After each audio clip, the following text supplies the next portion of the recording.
Watching Seahawks tape sometimes gives you a player who cannot be ignored. And what Zach Charbonnet was able to do in brutal circumstances was so impressive last week. The second round pick is special.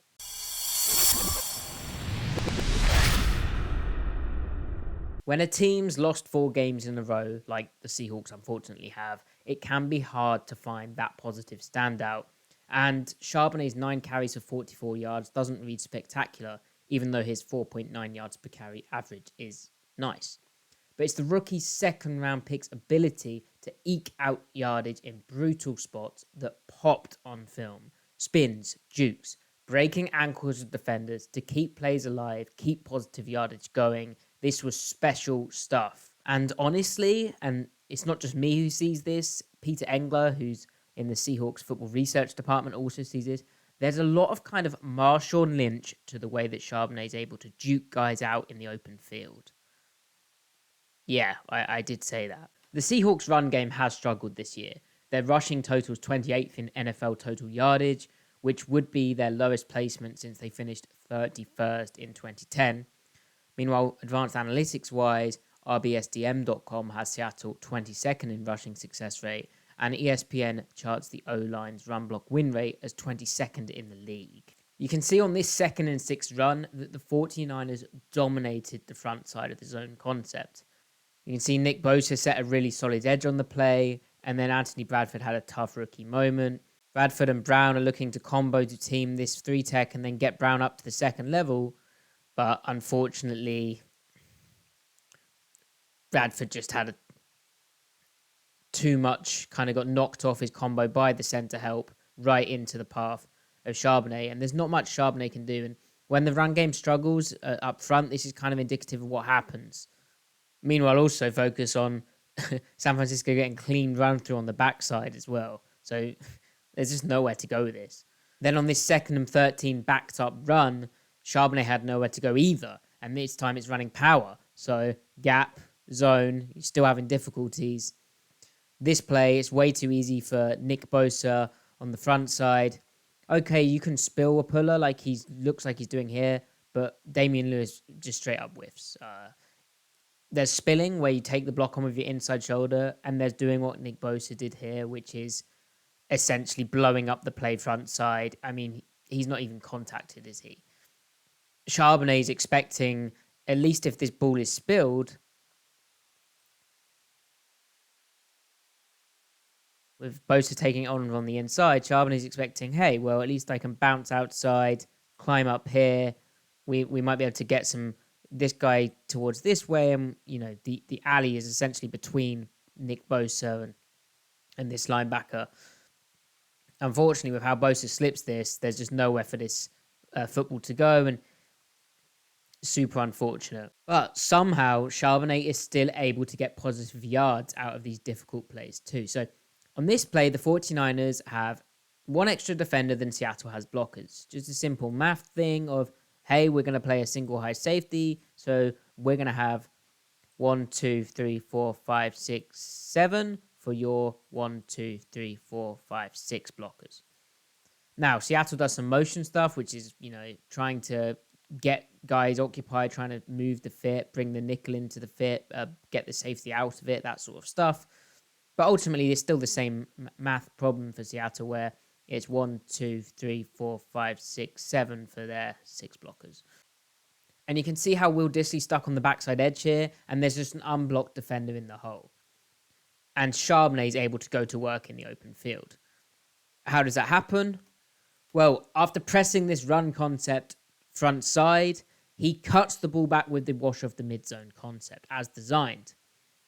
You see here, we've got a nice combo team on the 3 technique, some decent displacement here. Idea being this guy can climb up, maybe we can climb up to this guy, and then this is the unblocked player, which in theory Dissly could climb to, but if this guy's not secure, Dissly can't let that happen because there will be a tackle for loss. And Charbonnet, just his ability to do this, Dissly's still worried about it, and wow, dropping of the weight, that kind of getting down with his pads as well, and the ability to get Dre Greenlaw, like no slouch of a linebacker, to just completely whiff, clasp thin air. and then make the recovering cornerback actually go and miss as well with an extra juke is just ridiculous. I can talk about all the scheme that I like, but ultimately, I mean, the play does the talking. This is just absolutely nuts stuff. And it's an explosive run that is really the running back creating. I know when it comes to running back discourse, there's always a discussion that they're only as good as their blocking. Well, this should have been about a 1 or 2 yard gain, and Charbonnet just turned it into something completely different. And look how downhill he finishes that run as well. Charbonnet's ability to make defenders miss saved even worse plays. So this red zone 1st and 10 wide zone concept, watch how he spins away from the point of contact. He got front side and backside problems, and yet he's managing to at least keep it alive. I mean, I guess everyone's geared up on this play to get work outside. Perhaps Bradford should have been more in tune to this and shouldn't have been. Peters is probably expecting that help to his inside. Charbonnet, though, a really nice spin move to avoid it. I believe that's Randy Gregory.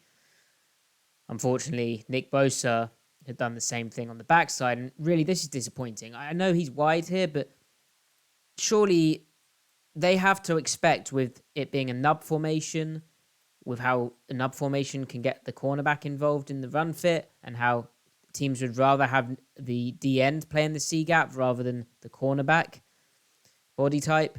Surely they have to expect an inside move, whether Bosa aligns wide or not. Anyway, especially with him skinnying down. But Charbonnet making that first guy miss again.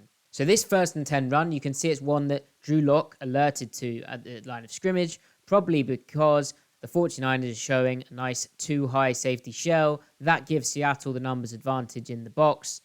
Seattle has their, in theory, 6 defenders that they need to worry about if they're going to run to this B-gap bubble. And then they have their 6 blockers. So as you see the football handed off and they do some motion stuff, immediately there's problems. Fred Warner is able to get a clean run through into the backfield, and yet Charbonnet makes Fred Warner miss, breaks through another tackle, keeping his pads low, and churns forward for at least a small gain. Play design-wise, Anthony Bradford's the guy who's kind of responsible for picking off Fred Warner, where they're looking to combo here, and then one of these two climb to this backer, and Bradford's looking to combo here and then climb to Fred Warner, but Fred Warner just reads the play too quickly. In terms of the line of scrimmage stuff, is a bit obvious for Fred Warner too, which kind of explains his speed. You'll notice here, Bradford point out, we're going to combo up to Fred Warner, and, you know, offensive linemen have to communicate, but it gets even more obvious because then watch center Evan Brown points out, we're comboing up to this guy. Fred Warner's seen all this and he's communicating with his teammates, and he doesn't even need to read the play, basically. He just goes. It's almost like he's blitzed. But Charbonnet, unreal. Fred Warner does not miss tackles for loss like this, and yet this 1st and 10 maximizing of yards came from Charbonnet just running in that downhill style. Seattle's running a split zone concept where they're looking to cut the football back. But with how the 49ers stunt on the play and get real knockback here and here, Charbonnet just has to cut this upfield where there's space, downhill with his pads again, maximizing the available yardage. Often the wide copy's not the best thing to look at, but you can really see here how Charbonnet's right tackle got knocked back by the moving nose tackle, and how Chase Young off the edge caused a real problem getting into the backfield, just too far upfield penetration-wise for the cutback further. So Charbonnet just took what he could. Meanwhile, Charbonnet's creativity on this 1st and 10 run was just flat out impressive, and it's an example of how Seattle's running backs have been forced to miss or not get into the designed holes on plays. So this is a duo run concept from Seattle.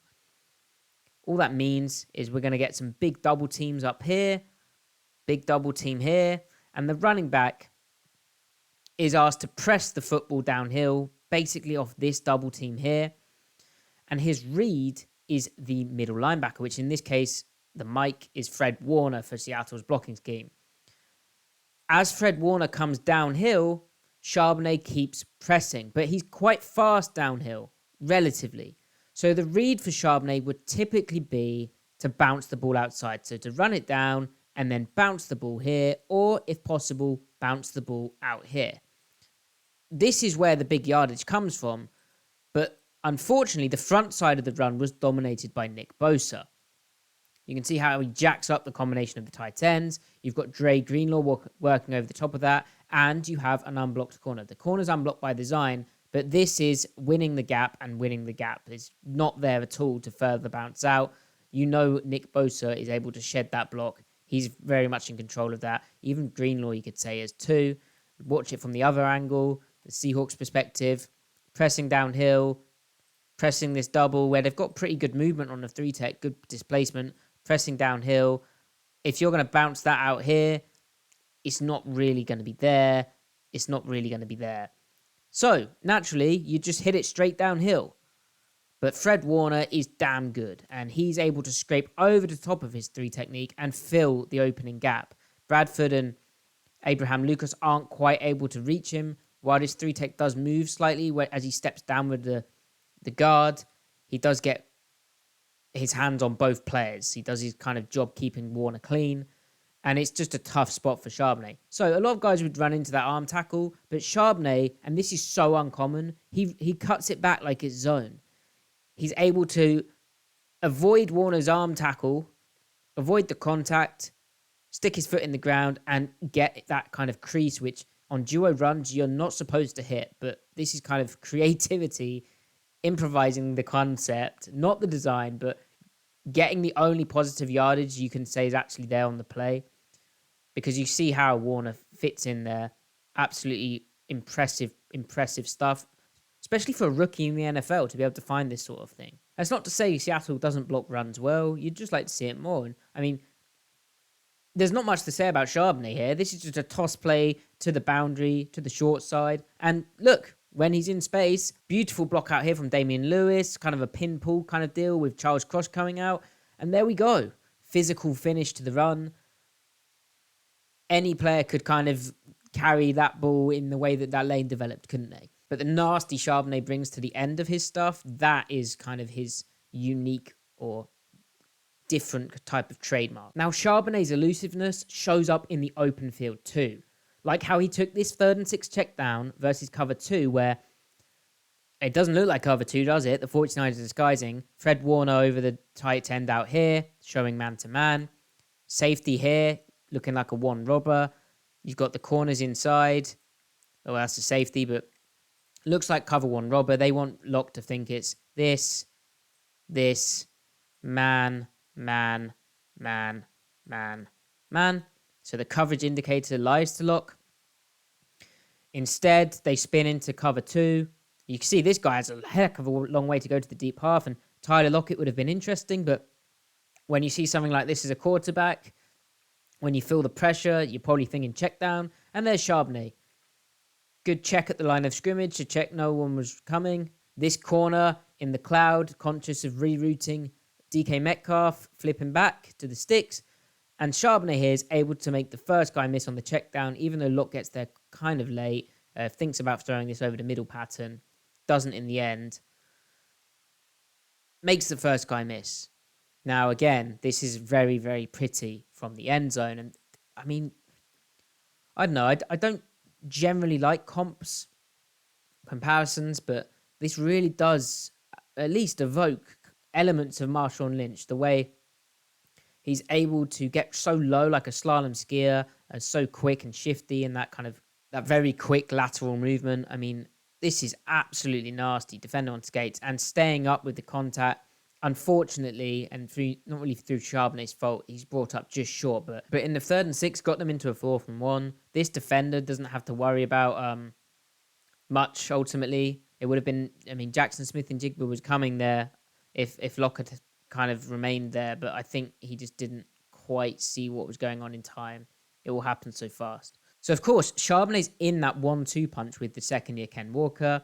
And maximizing these passing down opportunities is how he's going to keep getting on the field. So this early blitz pickup in the 3rd and 6 situation, which Seattle converted, owes a lot to Charbonnet. So this is kind of tricky from the 49ers. Seattle probably knows they're in man-to-man defense with this shift being followed, even though we saw how the 49ers disguised their coverage a bit later on.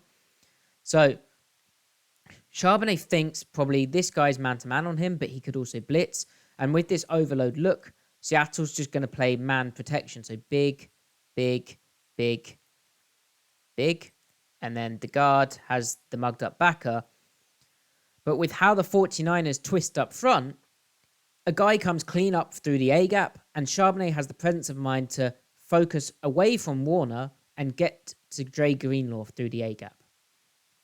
That gives Locke just enough time to pick up the play. You can see how the 49ers are just running a twist on Evan Brown here, and then they're running Greenlaw from a bit more depth.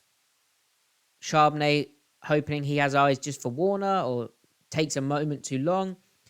The effect of the twist means Evan Brown steps down. He tries to pass that off to Bradford, who's a bit slow.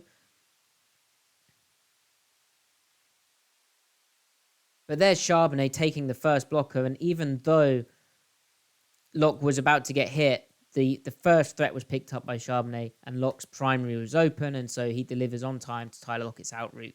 They pick up the first down. End zone angle, you see how quickly Charbonnet is alert to that threat, does his job in the protection scheme.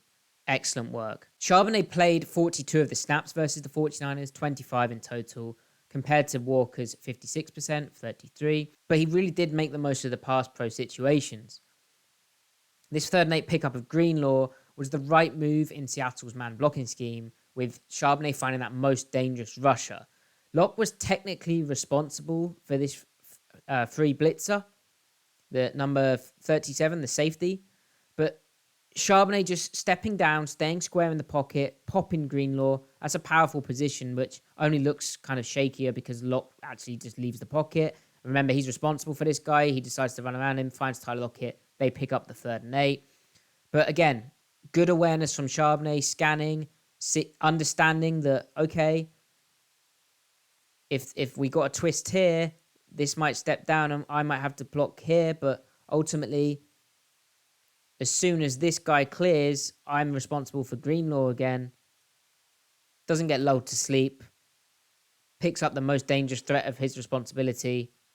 Good solid pop. Obviously, Greenlaw had that advantage of Locke breaking the pocket. And finally, this 2-point play action pass protection scheme did leave Charbonnet responsible one-on-one for Nick Bosa, which, you can question the play call. The 49ers didn't bite on the play fake, and they're all camped at this kind of sticks and in the snag concept. Locke doesn't have time to think about access in the corner, but really they're not fooled at all.